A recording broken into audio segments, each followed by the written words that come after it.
저번 영상에서 혼동 행렬과 정밀도, 재현율, 정확도 용어에 대해서 간략하게 설명을 했는데요. 혼동 행렬에서 어떤 방향으로 바라보면 좋을지, 정밀도를 봐야 하는지, 재현율을 봐야 하는지 설명드리려다가 영상이 길어져서 두 번째 영상으로 넘어오게 되었어요. 만약에 이 용어를 잘 모르시면 그 전 영상을 확인해 주시고요. 이번 영상은 F1 값을 봐야 하는 이유까지 설명드리려고 합니다. 네, 지난 영상에서는 이 혼동 행렬에 대해서 살펴봤고요.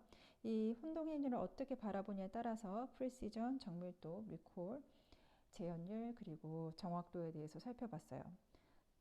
그래서 이 프리시전 같은 경우에는 얼마나 정밀한지를 살펴보는 거잖아요. 정밀한 거면 이 모델이 포지티브라고 했을 때, 이 블루라고 했을 때 정말 포지티브한지 아닌지 이 실제 값과 비교를 한 거거든요. 그래서 이 전체 중에 얘의 값이라고 보는 거고요. 리콜 같은 경우에는 데이터 자체에서 이 포지티브와 네거티브를 분류하는 능력이라고 보시면 되거든요. 그러니까 이 실제 데이터에 포지티브한 것 중에서 모델이 포지티브한 거와 네거티브한 것 중에서의 구분을 얼마나 잘 했냐라고 보시면 될 것 같고, 이 정확도 같은 경우에는 틀린 건 따지지 않고 이 전체 중에 이 맞은 것만 살펴보는 게 정확도예요. 그래서 이 머신러닝 모델에서 그 중에 분류 모델에서 이 모델이 얼마나 잘 분류하는지 그 성과를 측정할 때 데이터가 균형적이면 이 세 가지 살펴보는 거는 크게 무리가 없어요. 특별히 어떤가, 리콜이 최소 이 정도는 돼야 된다라는 기준이 없다면 괜찮은데 문제는 데이터가 불균형적일 때 좀 자세히 살펴봐야 합니다. 제가 일을 하면서 종종 분류 모델을 접하는데 이제까지 균형적인 데이터를 다룬 적은 많지 않았던 것 같아요. 간혹 있지만 거의 대부분 그 데이터 자체에 포지티브와 네거티브한 게 불균형을 이룹니다. 어떨 때는 포지티브한 케이스가 0.1, 0.01, 2 이런 퍼센트까지 간 적도 있고요. 불균형이 있을 때, 그러니까 이 분류 모델에서 포지티브와 네거티브 이 두 가지를 분류하는 작업 중에 여러 과정이 다 필요하지만 그 과정을 다 생략을 하고 결국에 예측 모델을 세워서 정말 이 모델이 포지티브와 네거티브를 잘 분류하는지 얼마나 성공적인지 컨퓨전 매트릭스를 통해서 한번 살펴보려고 합니다. 그래서 예시를 들어볼게요. 테러리스트를 찾아라입니다.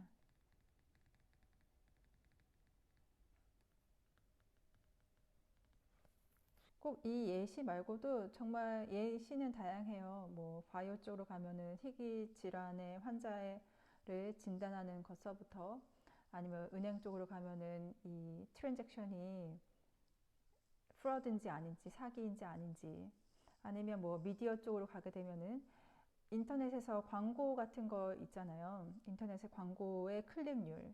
사람들이 대부분 광고를 지나치잖아요. 그래서 광고 같은 경우에는 정말 극소수의 사람만 클릭을 해서 진짜 그 사이트에 들어가서 액션을 취하기까지 굉장히 케이스가 적은데 이렇게 포지티브한 경우가 적을 때 데이터가 불균형하다라고 합니다.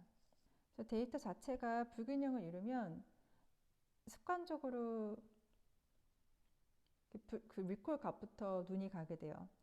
왜냐면 리콜 값은 결국에 데이터 자체 내에서, 그러니까 모델 자체 내에서 얼마나 포지티브하고 네거티브한 거를 잘 구분하냐 거기에 달려 있는 거거든요. 그래서 이 식을 다시 한번 적어보자면 지금 테러리스트를 찾는 이 예시에서 이 false negative가 높다라는 말은요. 지금 이 숫자가 높은 거거든요. 실제로는 테러리스트인데 모델에서는 테러리스트라고 찾지 못했잖아요.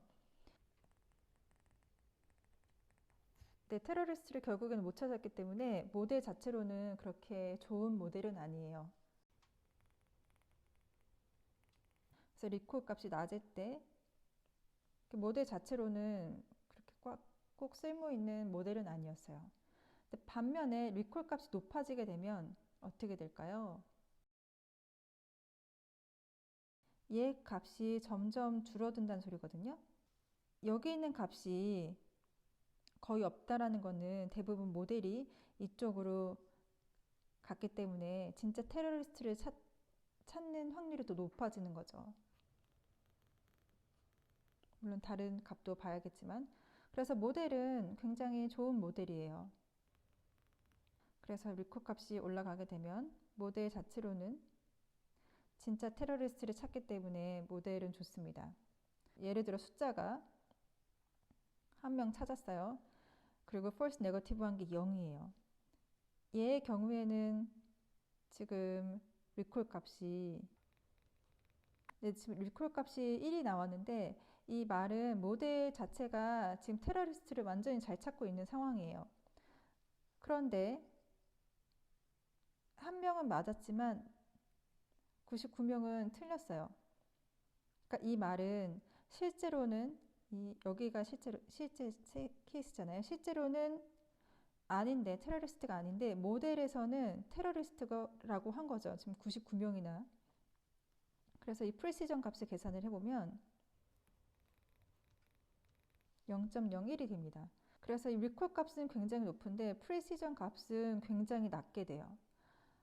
리콜 값이 좋을수록 모델이 진짜 툴 케이스, 그러니까 퍼스티브한 케이스를 잘 찾는구나라고 했는데 결국에는 리콜 값이 올라갈수록 이 정밀도의 경우에는 점점 떨어지게 됩니다. 다 테러리스트라고 구분을 해버리면 결국에는 그 중에 한 명은 테러리스트 맞겠죠. 하지만 나머지 케이스는 다 틀렸다는 소리예요. 정밀도가 떨어진다는 거죠. 그래서 이 경우에는 다 테러리스트라고 분류를 한 거죠. 결국에는 이 모델도 그렇게 쓸모있지 않습니다. 처음 시작을 리콜 값이 올라가면 좋은 모델이다 라고 했는데 결국에 리콜 값이 올라갈수록 이 프리시전 값이 떨어지기 때문에 다시 또 좋은 모델은 아니에요. 그래서 이 프리시전과 리콜 같은 경우에는 한쪽 값이 올라가게 되면 한쪽 값은 떨어지게 되어 있어요. 그래서 이 부분은 사실 통계에서 그 분포를 보면서 설명을 드리는 게 더 확 와닿을 텐데 여기서 그냥 간단하게 넘어가자면 그렇기 때문에 리콜 값만 봐서 좋은 모델이라고 했다가 다시 프리시전 값을 보니까 점점 높은 리콜 값에 따라서 프리시전은 점점 떨어지기 때문에 결국에는 제일 중요한 건 이 사이에서의 균형 값을 찾는 게 제일 중요하거든요. 그러니까 어느 포인트가 과연 균형을 이루는 포인트냐, 그게 바로 F1 스코어가 나오게 된 이유예요. 그래서 이 F1 값을 보는 이유는 이 정확도에서는 이쪽 값은 전혀 고려하지 않잖아요. 그런데 리콜은 여기만 고려하고 프리시전은 여기만 고려하기 때문에 이 두 가지를 다 상충해서 밸런스를 잘 찾을 수 있는 방법이 바로 F1 값이고요. 이 F1의 값을 좀 적어보자면 이렇게 적을 수 있는데 그러니까 프리시전과 리콜의 그 웨이티드 에브리지거든요. 그러니까 조합 평균을 통한 평균 값이에요. 뭐 평균에는 뭐 산술 평균, 기하 평균, 조합 평균 이렇게 있는데 평균을 내는 방법 중에 한 가지고요. 뭐 빨리 증명을 하자면 그래서 얘네들을 풀면은 평균 내는 것 중에 산술 평균이 아니라 왜 조합 평균을 쓰는 이유는 예를 들어서 리콜 값이 1이고 프리시전 값이 0이라고 해봐요. 모델 자체로는 굉장히 좋지 않은 모델입니다. 왜냐하면 프리시전이 0이기 때문에. 그래서 산술평균이 0.5라는 값이 나왔어요. 0.5는 이 프리시전이 0이라는 거를 전혀 반영하지 않는 중간값이죠. 그런데 이 조합 평균을 통해서 F1 값을 계산을 하게 되면 프리시즌이든 리콜이든 둘 중에 하나 값이 0에 가까워지게 되면 F1 값도 0에 가까워지게 됩니다. 그러니까 한쪽이 안 좋게 되면 한쪽 값이 안 좋은 값으로 나오게 되면 거기에 더 치중이 돼서 F1 값이 나오게 되는 거죠.